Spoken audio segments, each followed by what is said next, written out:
Final Fantasy 16, which we saw a little bit of a while back now. We have new key art for it, which is basically, give or take, what you're probably going to see for the cover of the game itself on the disc case. And for those who are interested, I didn't write it down to give a dissertation on it, but for those interested in some of the new information that they released on the world of Final Fantasy 16, as well as the characters, some of the characters anyway, like the ones that we've seen in the trailers up to this point, they have it on the website now. So they're starting to like release some lore, some character background, get you acquainted with the new characters and whatnot. So if you're interested in that, you're following Final Fantasy 16 closely, then that's the place to get it. You go on over to their main website, check it out. From what I heard of it and read of it, to summarize it, it's basically Game of Thrones Final Fantasy edition. Cool. And with the one thing I'd say the standout thing is that they're not naming their characters these crazy fucking names. It's like Bob, Susie. It's like fucking like plain ass names. Jeff. Nobody is going to forget the names of these characters. They're plain ass names. And so yeah, I mean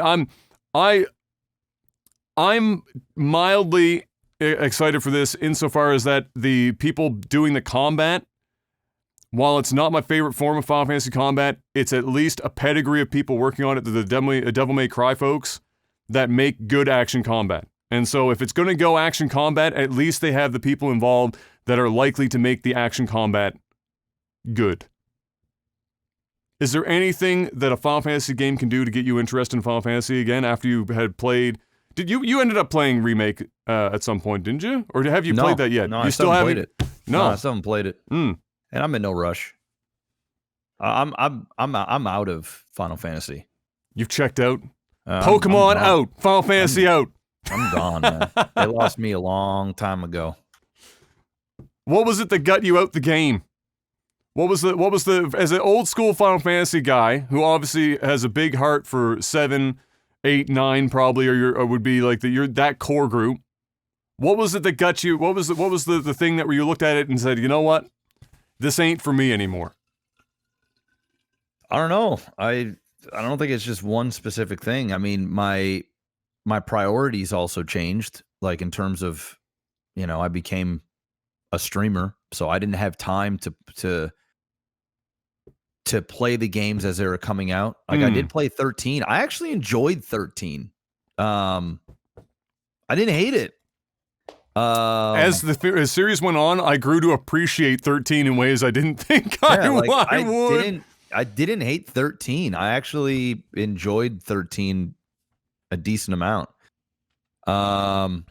15 didn't do it for me. It felt not what I like. It's hard to explain, but I just couldn't get it connected with characters. I don't know, man. I can't really pinpoint it to one thing. It's just Final Fantasy's just lost its magic for me. I'm not saying that they're bad games, because I'm sure if you're an RPG head and you're a JRPG head, I'm sure they're good games. Like in comparison to other JRPGs out there, probably the best. But I just had fallen out of love with those types of games. I just have. And I'm not sure what it's going to take to get me back in, but I probably won't play Final Fantasy 16. So yeah. I know 15. I don't really play any games. I don't play. That's true. It's not just Final Fantasy. Like I don't want to sound like a Final Fantasy hater. Yeah. The remake of 7 obviously gets me the most excited. I'm far more likely to play that than what I will any other new game, especially as more episodes come out for this Final Fantasy 7 remake.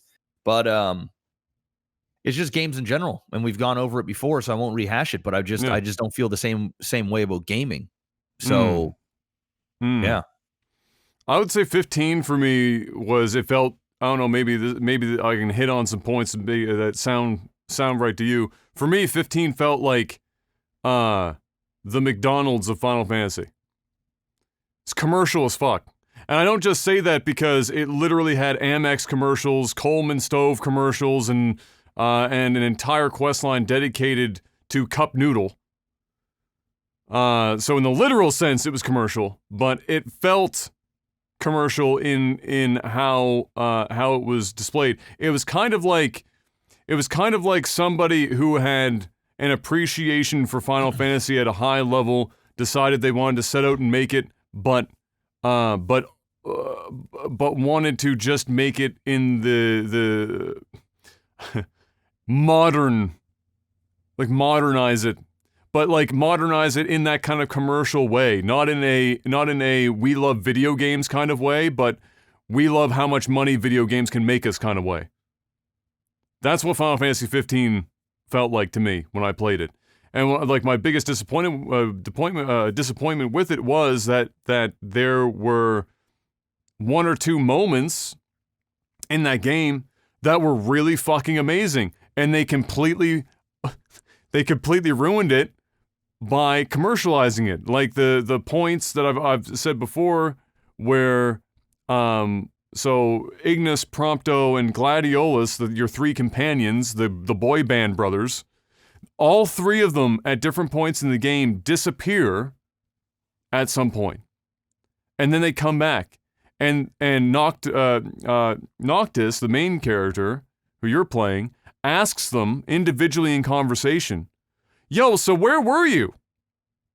And the responses every time were, "Don't worry about it." And when I played the game, I remember saying on stream, I was like, guys, they're going to make all of that shit individual DLC to find out what those three guys were up to. And that's why they're saying, don't worry about it. Even though it's like a main character literally fucking off with no reasoning for that long, coming back. And sure as shit, 3 DLCs. One of which barely made it out because the game was failing so hard on every one of them. And so that was what 15 was to me. It was like the McDonald's of Final Fantasy. There was no heart left in it. It was just pure, formulaic, modernized gaming shit. JRPG porn. Yeah. 16 at least looks like there's a little bit more heart in it at this point. And we can say that because, like we've said in the past, Yoshi P is the guy who saved Final Fantasy 14 from death and made it the second only to World of Warcraft, which is no small fucking feat. That man being attached to the project obviously has a lot of people excited, and at the very least tells me that there's a better chance that somebody in there, at the very least, has some love for video games, some real love for Final Fantasy, and it could produce a legitimate Final Fantasy game the first time since, well, for me, probably Final Fantasy somewhere between 10 and 12. 13 I didn't hate, but 13 was the beginning of the linear Final Fantasy fuckery. Yeah. The straight line map shit. And no matter how much there was some promise there, that's kind of what 13 became. So, yeah, we'll see. Right now, though, for those interested, once again, Game of Thrones, basically Final Fantasy Edition is what I'm calling it for now. That might change as time goes on, but that's what I'm seeing for now. Head on over to the main website. You'll be able to check out the stuff on the individual characters that they've released at this point, and the world itself. And then that sweet key art. If there's one thing Final Fantasy does always have, though, it's dope art. They pay good artists for Final Fantasy. It's just the way she goes.